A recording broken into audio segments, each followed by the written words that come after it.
The eCom Seller Summit was created to prove that with the right tools and training, anyone and everyone can make money in e-commerce. So many people want to try their hand at e-commerce, selling on eBay, Amazon, Shopify, and more, but they're afraid they won't be successful.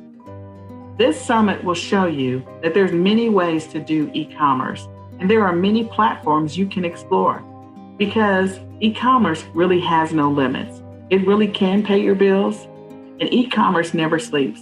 There's nothing like waking up to profits from getting sales all night long. My name is Nicole Whitlock, and this is the eCom Seller Summit.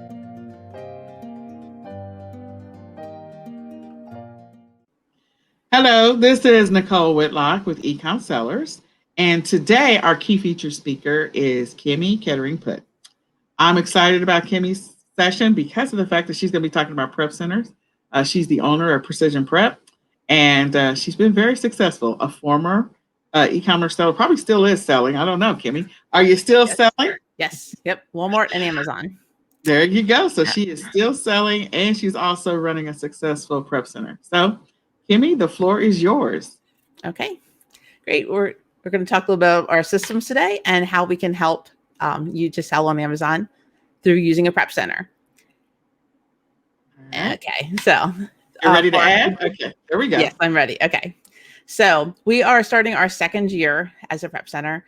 We're specializing in white glove OA prep at this point. We do actually have a waiting list right now, but we have about 30 or so active OA clients, and then we have a few that do private label and wholesale also that kind of are mixed into there. We also do a little fulfillment for Shopify, Fulfilled by Merchant, and Walmart fulfillment. But right now we're maxed out with that. So we're going to try to expand here a little bit for before Q4, try to get some more processes streamlined over the summer and grow a little bit.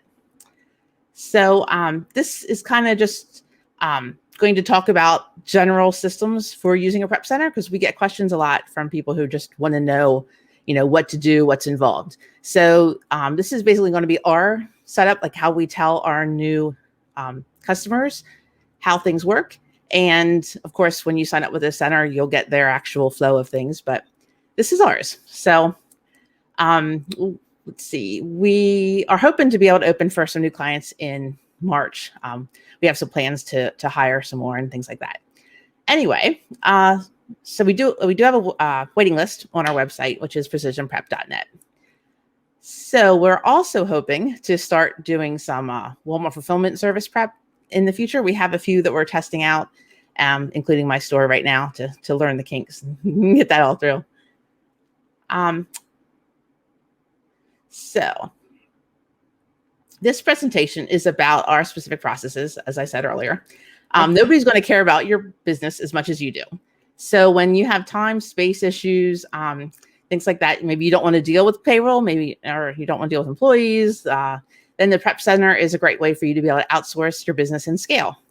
We all have limited hours in our day, and some people are, chasing children around or, running other businesses. So it allows them to actually just, place orders and see them go into Amazon.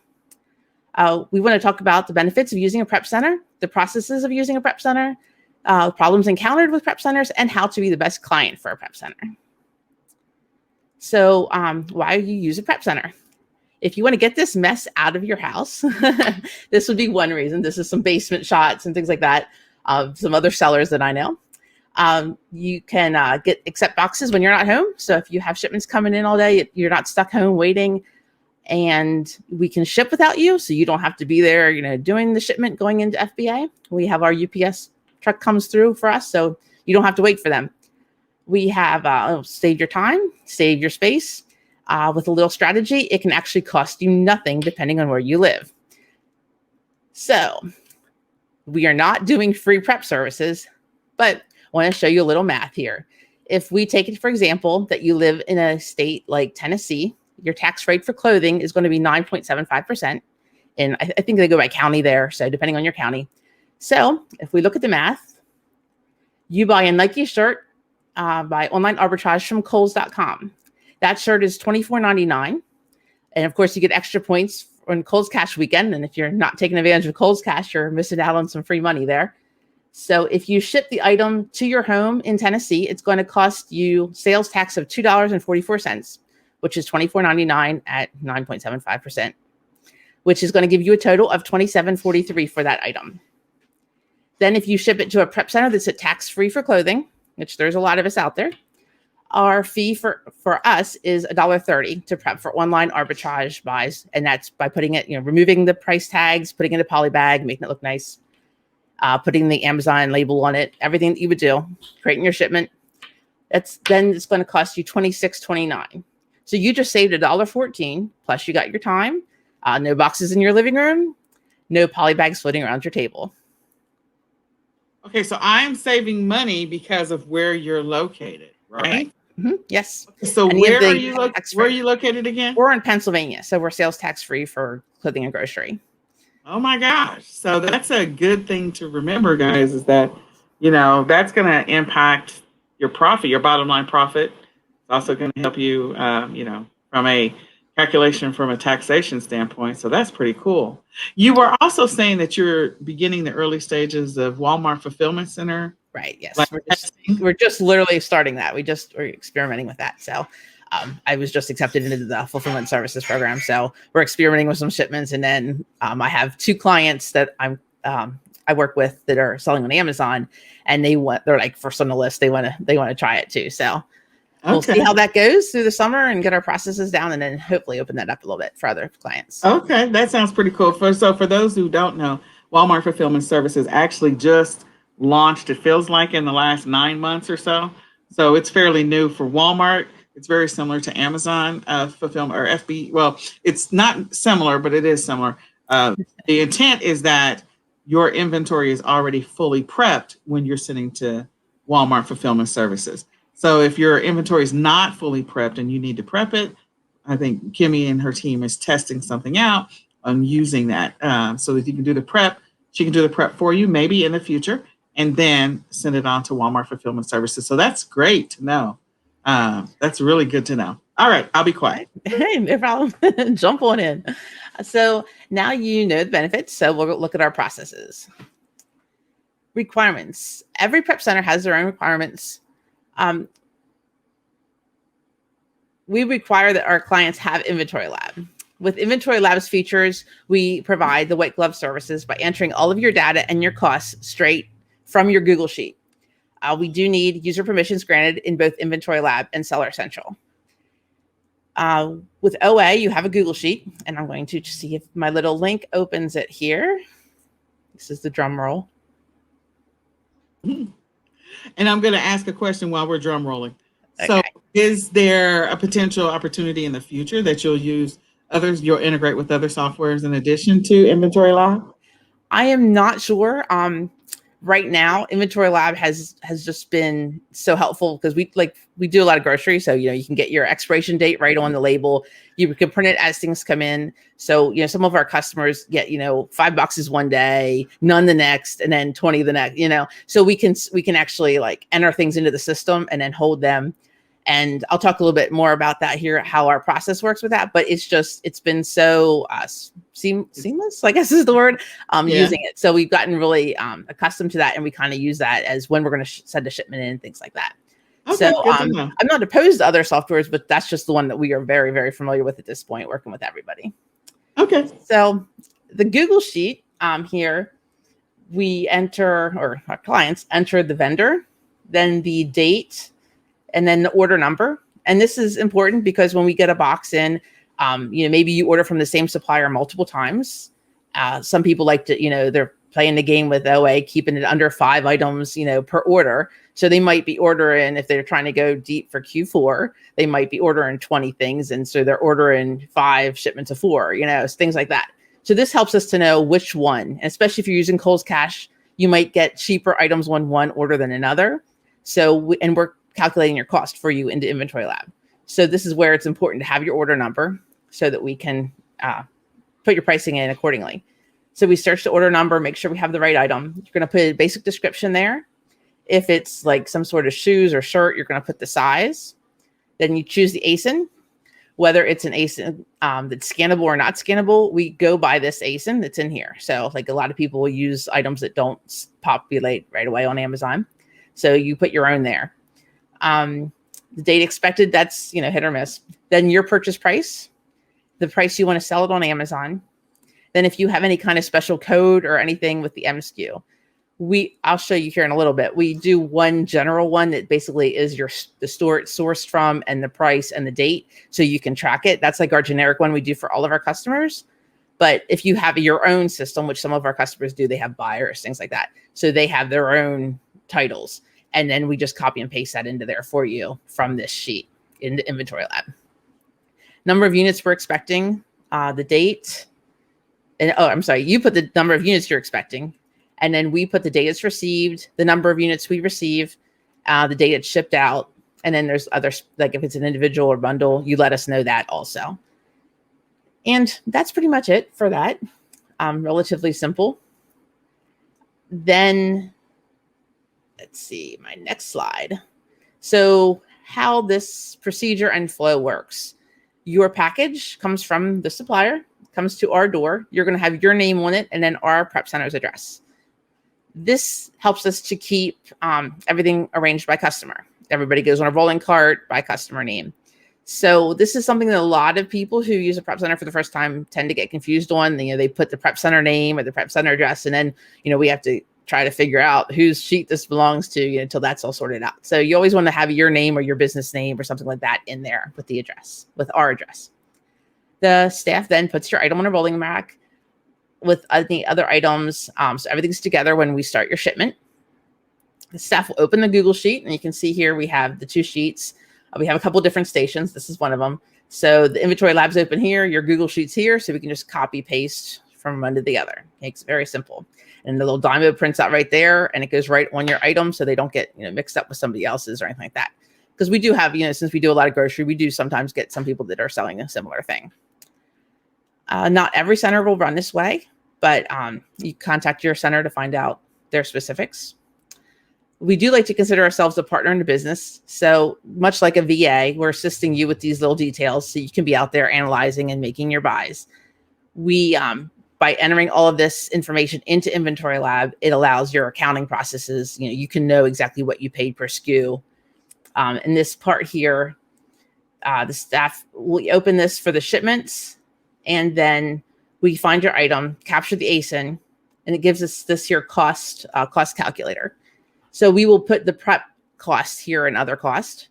So that way your item will actually show the full cost that item was. So if it's $29.99, then we add $1.30 because it was a poly bag prep. And then that goes in, and Inventory Lab will capture your costs there. Then if you export it into a repricer like Laura or Be Cool, then it will automatically capture that price, and where your bottom line is. We do have some customers that prefer to have a line item for like prep expense that's entered in Inventory Lab under expenses. And that's fine. You just tell us, and then we won't do it this way. We'll do it that way. But that's, up to the customer. But we do this part. 90% of our customers want it this way. So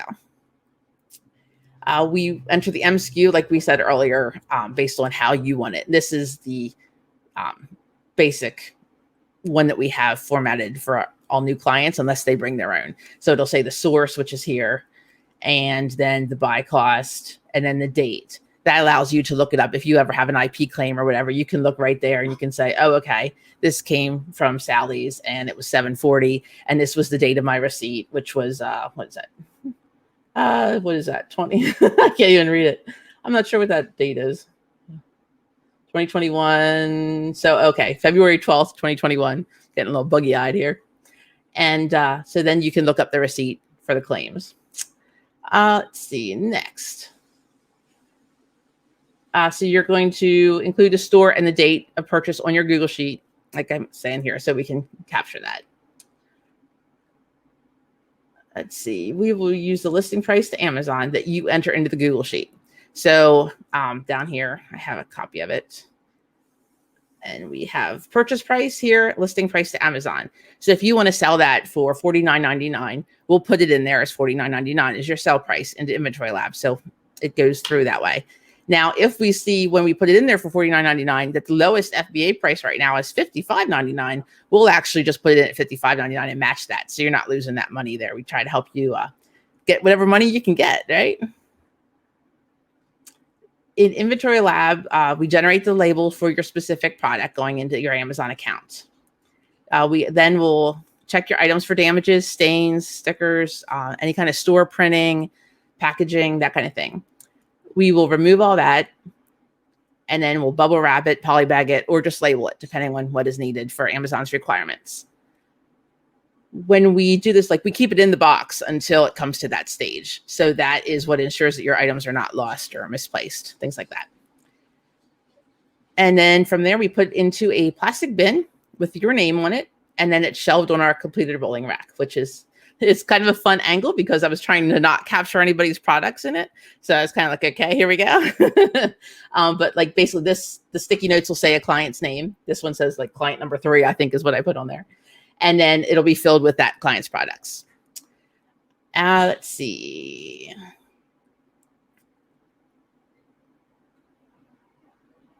So if your item, once we enter them, if you only have a small batch of items, we hold that tub until you have more items arrive. In Inventory Lab, it shows you your expected profit at the bottom of your screen when your batch is open. So here, this is showing $226 as a profit.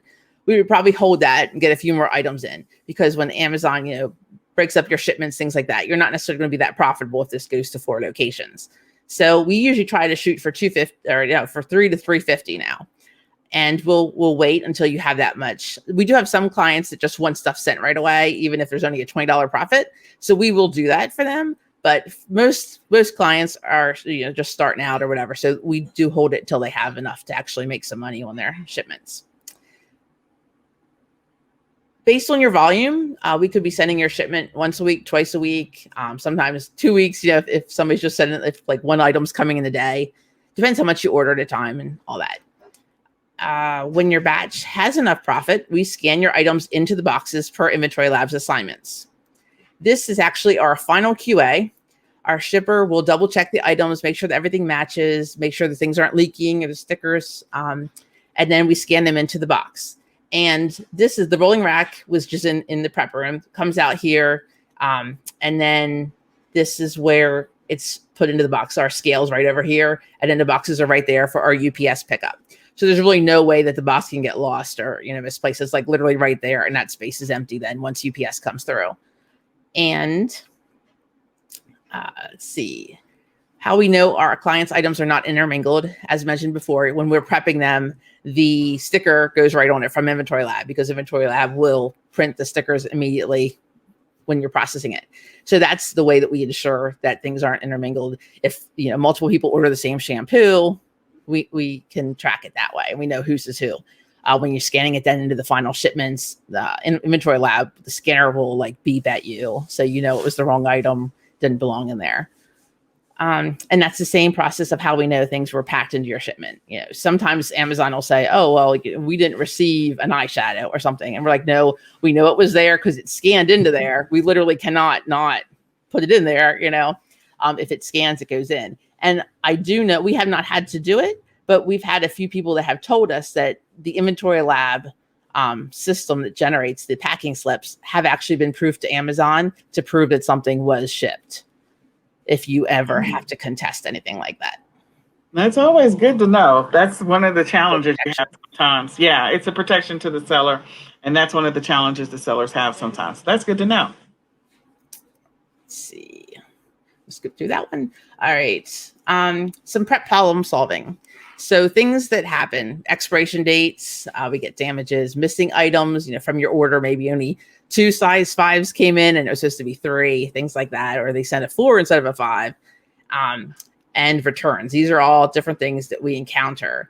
And what we do is we mark your Google Sheet. We usually make it like yellow or something that stands out.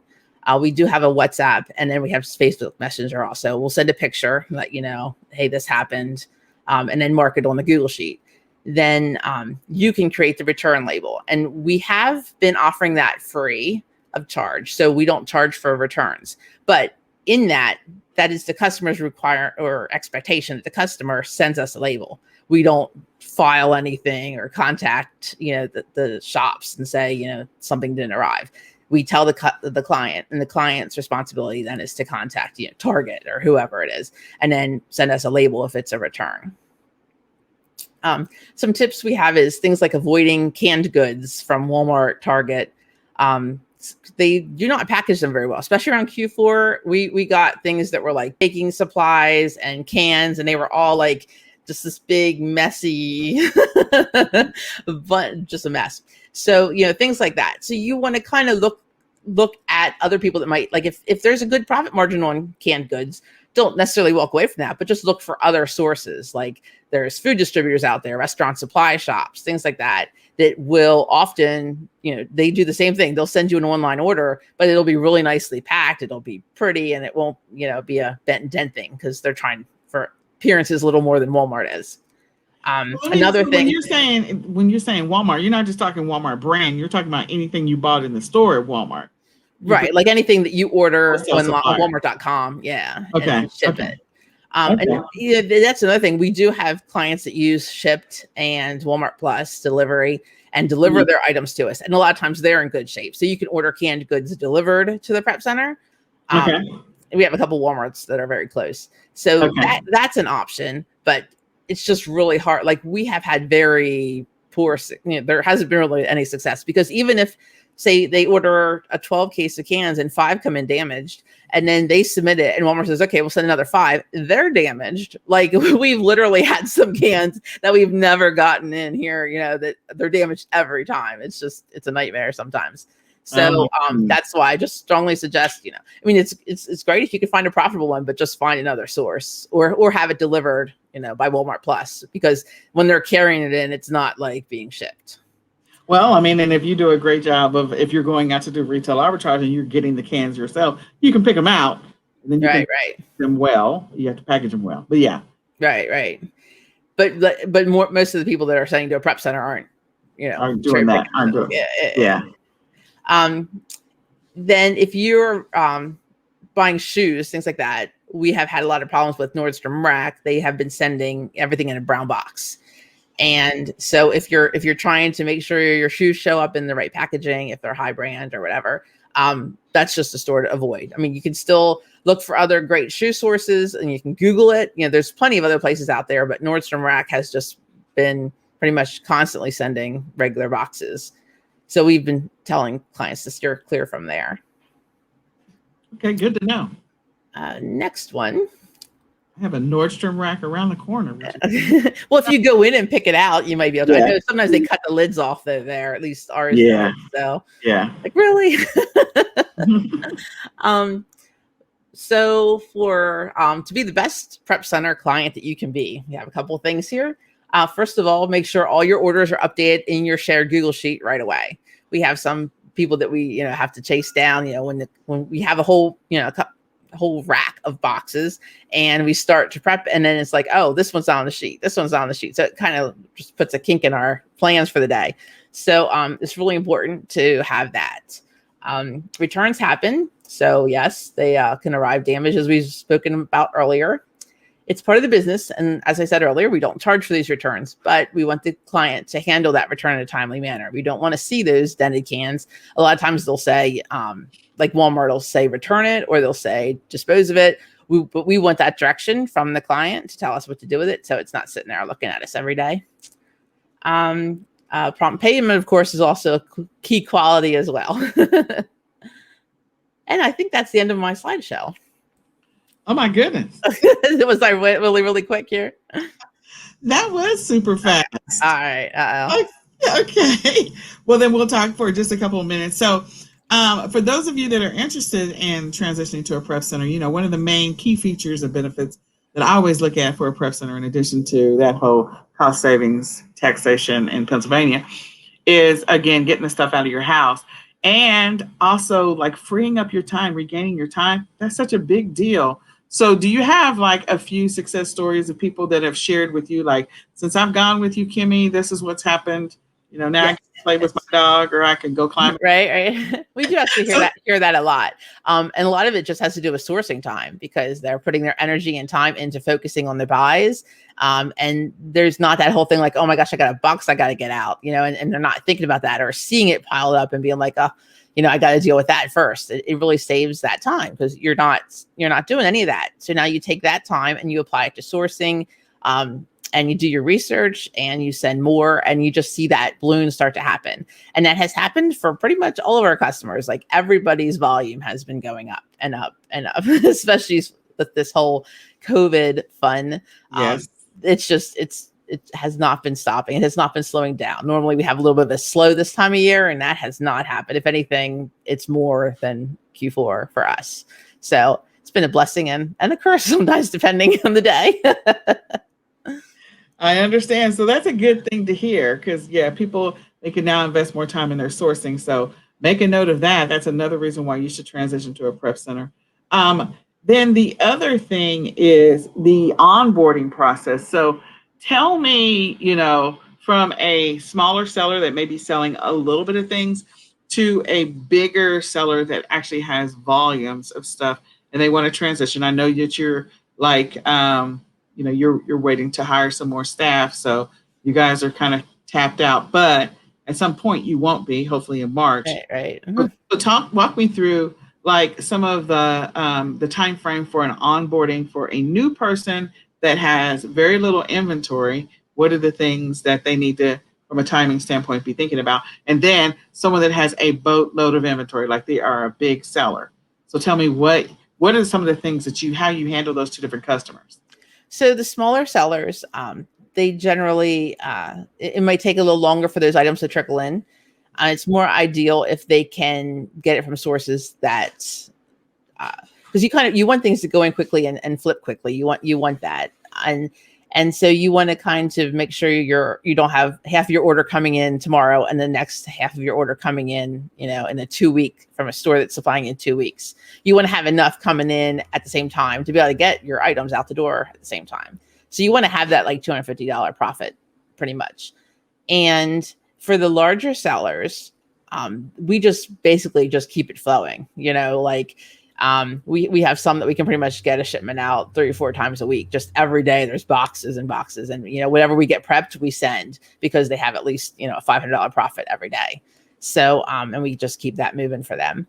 So those are the two different models. And I guess Onboarding standpoint for the bigger sellers, like if they've got a boatload of inventory, maybe they've been working with maybe a different prep center, or they just launched a private label product. So what are some of the immediate things, like from a time standpoint, like is it going to take maybe about a week or 2 weeks until everything is running smoothly, or is it going to, maybe take a little bit longer?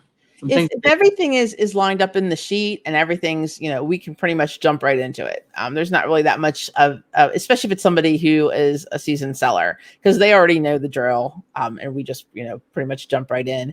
And that is a lot of the larger sellers do, because every now and then any center is going to get backed up. You have all sorts of issues. Like we have snow. We had a couple days last week we were shut down because we couldn't get in. UPS couldn't get to us. So that kind of thing happens a lot. And a lot of the larger sellers do actually use 2 or 3 centers just to keep things diversified and keep things moving, so that if one does have an issue, the next one can, compensate for it. So yeah, that's a thing. Okay, and so you all, like your current size, are you potentially looking to expand into other states, franchise, expand yourself, or just going to stay where you are and maybe to a different building, or what's your that's the thing. Like we're trying to figure out if we'll need to go to a bigger building, or if we just stay where we are and just limit the clients that we're serving, things like that. There's a lot of different issues. And like I said, we've only been in business. We're not even in business 2 years, right around 2 years, I guess, doing prep services for people. And I started off with just like 2 customers, and I was doing buying services and prep services. And then we just, pretty much just been growing from there. So I'm no longer doing buying services, and we do OA prep and we do some RA prep too. So it's just been a snowball.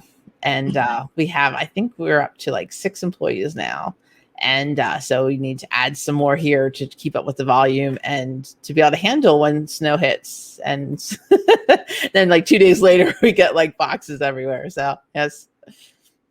Yeah, that is a challenge. So you have evidently been doing something well because you're still operational, you're still getting customers, you're still moving inventory. So you're clearly doing something well. And I know a smaller operation, like you have the opportunity to build some intimate relationships with your customers, which is totally awesome. So then they know they can rely on you, they can call you, they can, connect with you whenever they need to. And that is something too I really do appreciate about my team. They're very involved with the customers, and I feel like there's a really good relationship that's built there between everybody. So that's been a nice thing to see evolve, because none of my employees had any experience with Amazon or anything like that before we hired them and put them in the trenches. But they've all been doing very well. The trenches for sure. Right. So how did you transition during COVID? Like, what was that like after the first, I guess, lockdown? Right. Well, that is how I ended up with the warehouse I have now, because that was kind of just when I had a bunch of clients with shipments coming to me when they shut that down, and I didn't have many that had necessities or essentials, as they were calling them. I had a lot of clothing and shoes, and they were not essentials, and I just had boxes and boxes that fell in the garage, or just, oh my goodness, it was crazy. And then we weren't sure what we were going to do, because then everybody stopped sending because they couldn't go anywhere with it, right? And people were trying to figure out what was considered essential so they could send us those. But then it was a matter of trying to move around all the boxes of shoes. And it was just like, wow. So we got the larger warehouse, and that kind of, helped with that. We thought it was a huge warehouse at the time, and now it's getting smaller every day. So it's about 4,500 square foot. So, but it doesn't feel like much anymore. Yeah, 4,500 square feet is not a small building. Like, not small. That's pretty good size. Wow. Well, I mean, you're clearly doing something right. So congratulations, and my hat's off to you and to your husband. Like, so is you and your husband and your children, you and your husband, or like, how is this? It is basically, my husband's not really about Amazon. He's very supportive. he's back here going like this. He's my IT guy. Like, all of my computers, all of my printers, they all work seamlessly from one computer to another. I can, go anywhere, print anything throughout the building. And that is all my husband. He's totally IT. But as far as the prep side and the employees, that's mine. He doesn't want anything to do with that. All right. He looks at a pile of poly bags and just shuts down. Too much Right, clutter, exactly. too much stuff everywhere. I don't want to see it. I don't want to know about it. I don't know it. Yep. Okay. All right. So is there a piece of advice, since you are a seasoned seller yourself, is there one piece of advice that you have for people as they consider whether or not transitioning to a prep center is right for them? And maybe they've been selling for a couple of years. Maybe they do have like a little bit of stuff here and a little bit of stuff there, and maybe more stuff in the garage than they would prefer to have. Do you have a piece of advice for those people that might help them say, okay, yeah, I'm ready to pull the trigger? Well, I think it's all about, taking that step. And once you do, you take that step, even if it's sending in 20 items, and any center, as long as, you get that momentum going, and then you start seeing, okay, wow, I didn't have anything to do with this, and this shipment just landed. And once you start seeing that, it just frees you up, and your brain starts to, realize that this is something I can do. I can see this, and I can scale this just sitting in my living room. Like, people start to realize that. And with most of my clients, it's been like that. I have a lot of people that started, were like, okay, I'm going to give this thing a try. And it's like, now they're just like, I'm not doing anything myself anymore. Like, it's that whole thing, but you have to take that step. And it's a lot of trust, because, we all think nobody can remove a sticker as good as we can. Right. And, I was like that. That's actually why I started the prep center, because I wanted that control, because I was a control freak. I will admit it. And I was like, I don't trust that they're going to remove my stickers. I don't, And so now I'm, doing that and managing that and, training new people. And now it's funny because when I bring a new team member on, I have them handle my account like that. Like I don't give them a client's account. They learn on mine. And I've learned that, like, you know what? I'm okay. If they miss a sticker, somebody will catch it. We're good. We'll deal with it. It's not going to close my account. And that's been the biggest thing for me, realizing, like, I don't need to be the one pulling the stickers. Like, I can have them do it, so I think that's a big thing for a lot of people that are selling, just to have that trust and faith, and to learn that it's a business. You can have other people taking care of it for you. Oh my goodness. So I'm just going to say this. My hats are off to you. I had total respect for you before, but having the new person work your yeah. Well, I'm watching them.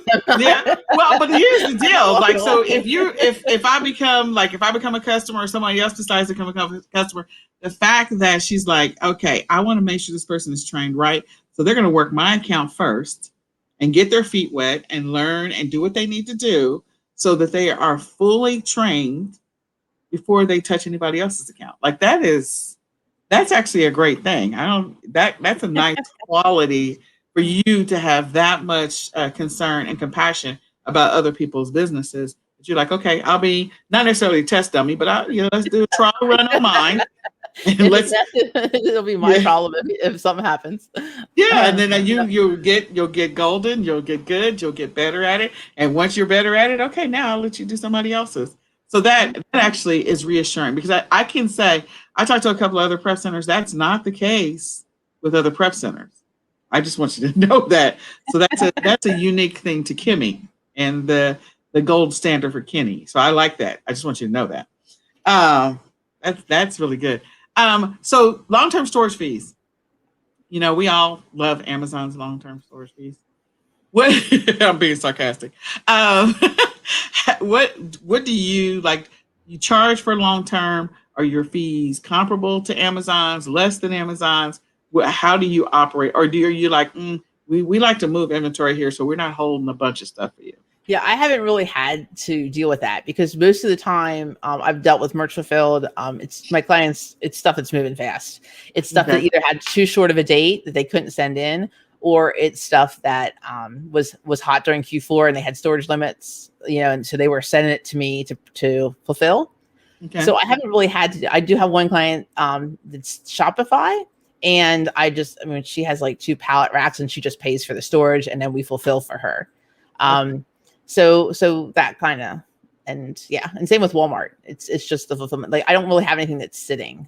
Everybody has pretty much, items that are moving. So I haven't had to deal with that. And I just have a flat fee. I've been just charging $5 flat to do merchant fulfillment, and, provided that it moves. And if stuff doesn't move, then we have to address that, but it hasn't come up yet. Okay. So you have one customer who's got a couple of pallets, and she just charges. Okay. That's all Shopify. Yes. And then, Mm-hmm. That's good to know. All right. So everybody, I hope that you got some value from the session with Kimmi. She has given us so many great things to think about. It is precisionprep.net, and there should be a link somewhere around this page. You also have access to all of Kimmi's social media assets, so you can connect and follow Precision Prep. I think that the information she shared today, for those that are looking, like 2021 is a great time to make a transition and do something new. I think the one thing that a lot of people learned outside of just dealing with COVID-19, and now I guess the people in Texas we're all learning something too about electricity and heat and gas and water, cold, is that, your time is valuable. Your time is on earth is limited. And so allowing yourself to have more availability to your business to do value add items, like do better sourcing, get better at sourcing, find more products that have a better ROI, and let somebody else handle the day-to-day. It's a great opportunity. A prep center can do that for you. They can free you up. It'll also allow you more time with your kids. So if you have kids or loved ones, whatever the case may be, I don't know, dog, so cat, goldfish, any of the above, and maybe you like the tree out. There you go. Or if you like the tree outside, whatever works for you. But it gives you more opportunity to do some of the things that you love because you're not handling inventory all the time. You get your space back in your house or your garage or wherever. And it's an opportunity for you just to, do something that is going to give you either a higher ROI in your business or have a bigger impact in your personal life. So I personally am a proponent of prep centers. I'm excited about the fact that you agreed to speak.